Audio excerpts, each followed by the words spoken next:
Rigaw. Um, Tita, what is your full name po? I'm just Mrs. Jocelyn Zolina Encarnacion. Ilan taon na po kayo? I'm 61 years old this October 19. Can you tell something about your family? Wife, husband, years of marriage? Okay, I was married for 7 years. We didn't have a child from that marriage because I was 52 when I got married to Mr. Maximo Encarnacion, who was then 49 years old. Si Tito. How can you describe your early life?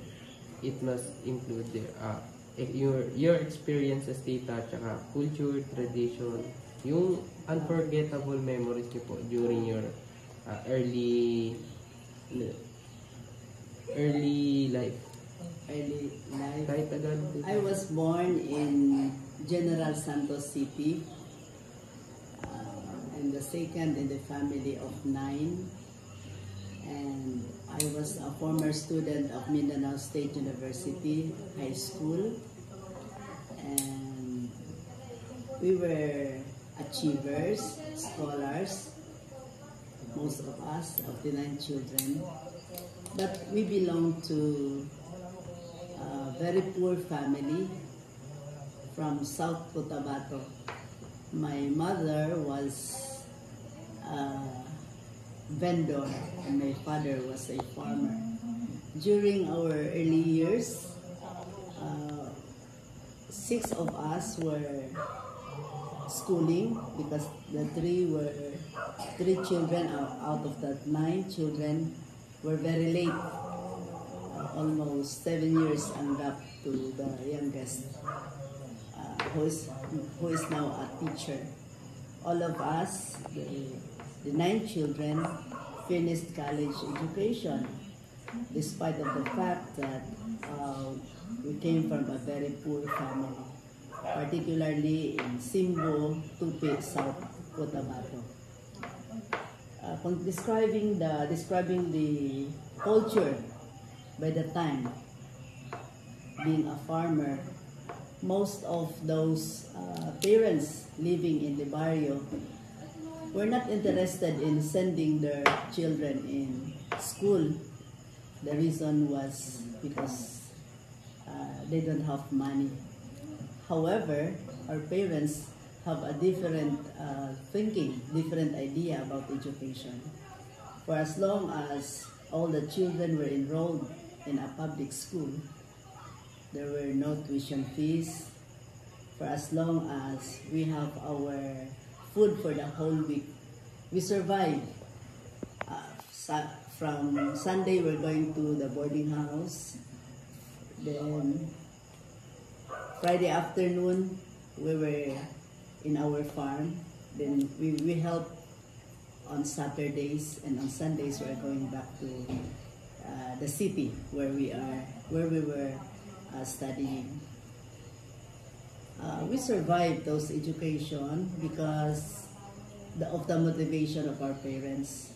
Since the survival is hand-to-mouth existence yung amin, so therefore, setting as an example, they always tell us that we don't want you to have same life with us. You should have get your education because that is the only hope that we can give you, so that you will not suffer the poverty that we are facing now. Then later on, when I was in college, Mindanao State University also, I was invited by an uncle to go to Manila. That's why I was enrolled at Lyceum of the Philippines University in Intramuros, Manila, and I studied Bachelor of Arts, major in Political Science. And later on, I looked for a job, and while studying, while teaching, I was studying. So I also graduated my Master of Arts in Education.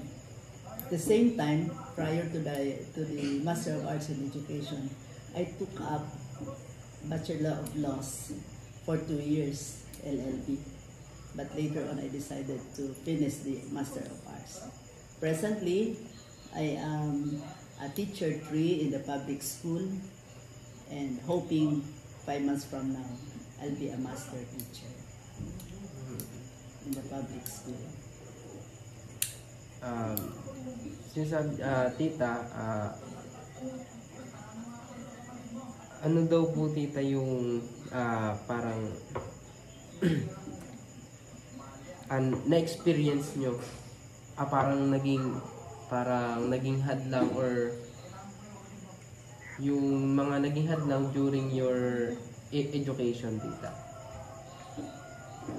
Diba, sabi niyo po kanina is Yung poverty. Pero actually, hindi yun naging hadlang, kundi yun ay naging inspirasyon namin para kami ay makaahon sa kahirapan.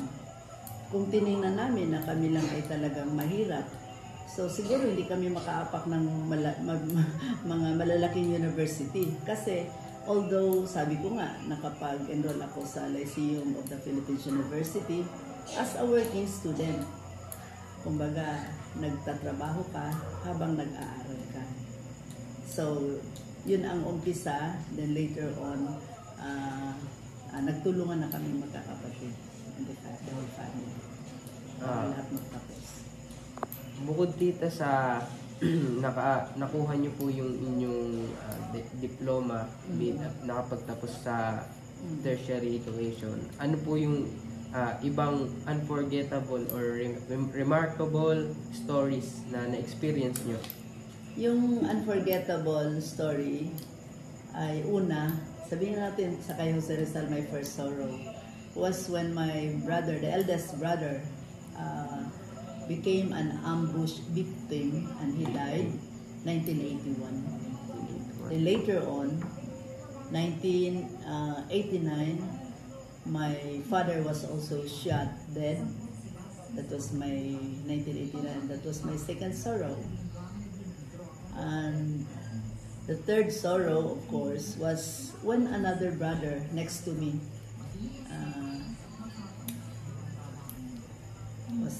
died also by unknown reason, whether it is by accident or by intention. It was a case unsolved.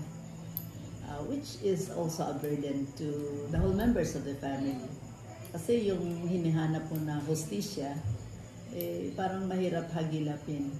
Pero yung sa father ko, we fought in the court for 22 years and justice was received by the family because the one who killed my father was put to jail, a lifetime sentence because it was murder.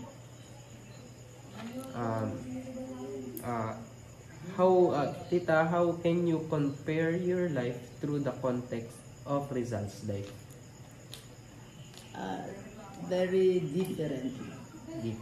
Because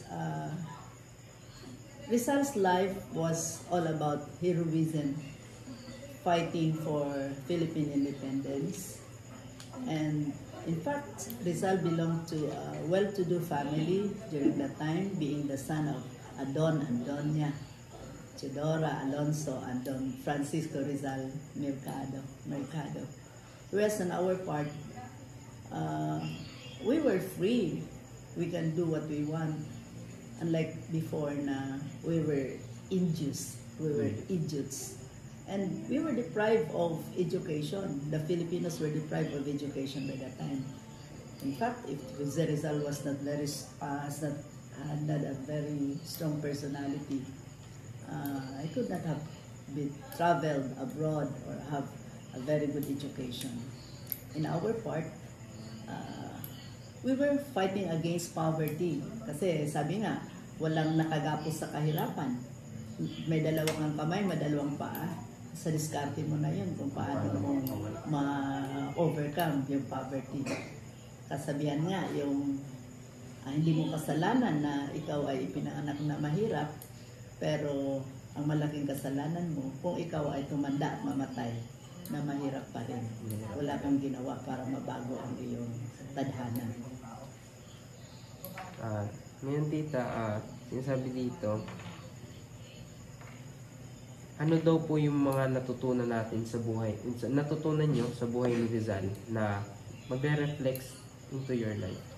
Oo, malaki. Napakalaki. Kasi una-una, Jose Rizal was very intelligent. So therefore, alam mo na kung mangmang siya, hindi siya nakakapag-contribute ng legacy to the whole Filipino people.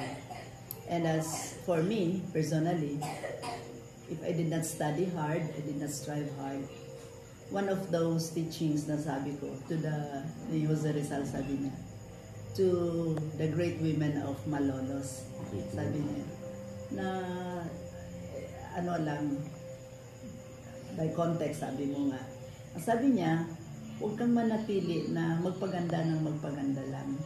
Kailangan ma-educate ka, kailangan matuto ka, mag-aral ka. At nang sa gayon, sa pick-up ko, hindi mo kailangan maging maganda para mapansin ka sa lipunan. Kailangan mo, kahit di ka gaanong maganda, kailangan mong maging matalino para magkaroon ka ng lugar sa lipunan.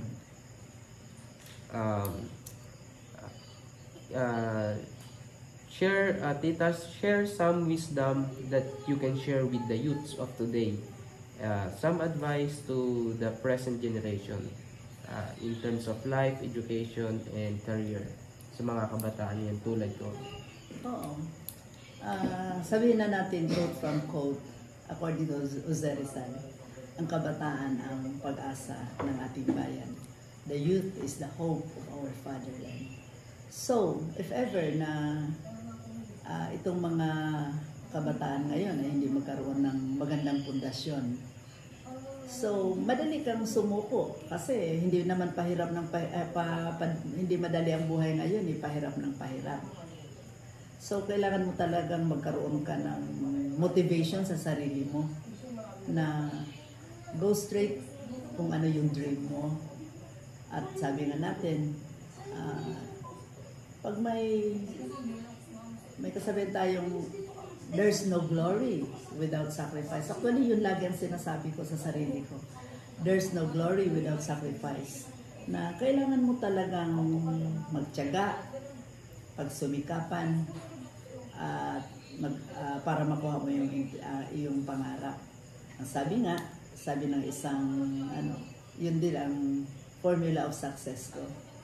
99% perspiration and only 1% inspiration. So, ibig sabihin, mag-ano ka talaga ng dugo at pawis mo, mamumunan ka, para marating mo ang iyong gustong marating. Kasi sabi nga natin, maraming hadlang talaga. Pero kung nakapag-set ka ng priorities mo, straight ka sa goal mo, walang dahilan para hindi mo marating ang iyong gusto mangyari sa buhay. Ngayon tita, sabi kasi nila, ang buhay daw po ni Rizal is, kung tutuusin, madali lang siyang aralin, pero mahirap siyang isabuhay. Ang mga aral naman ng buhay ni Rizal. So, sa aming mga kabataan, ano po yung pwede nyong tips para maisabuhay namin ng buhay ni Rizal? Ang mga aral na dulot o dala ng buhay ni Rizal. Oo, sa ngayon, sabihin natin, ang pinakamahalagang aral siguro bilang kayo ay mga estudyante pa lang, sumunod bago sumuway. Kasi para sa mga gray-haired na mga advisors, sila yung may mga wisdom. Kumbaga, papunta pa lang kayo, sila'y pabalik na. At kaya kayo pinangangaralan na go straight to your dreams sapagkat naranasan na ng karamihan ang same road na tatahakin mo at hindi madali. So bilang estudyante, kailangan talaga mag-aral ka, magbasa. Kasi karamihan ngayon ayaw nang mag-research, ayaw nang mag-aral, ayaw nang magbasa. Gusto lang, shortcut. eh paano yun, eh mahirap ang buhay. Hindi mo alam ang trabaho. Maraming trabaho, hindi mo nga kayang harapin dahil wala kang skill. So, kailangan magkaroon ka rin ng skill. Okay na po, tita. Maraming salamat po. Okay, you're welcome. I hope nakatulong sa iyo Tama. mga opinions ng tita.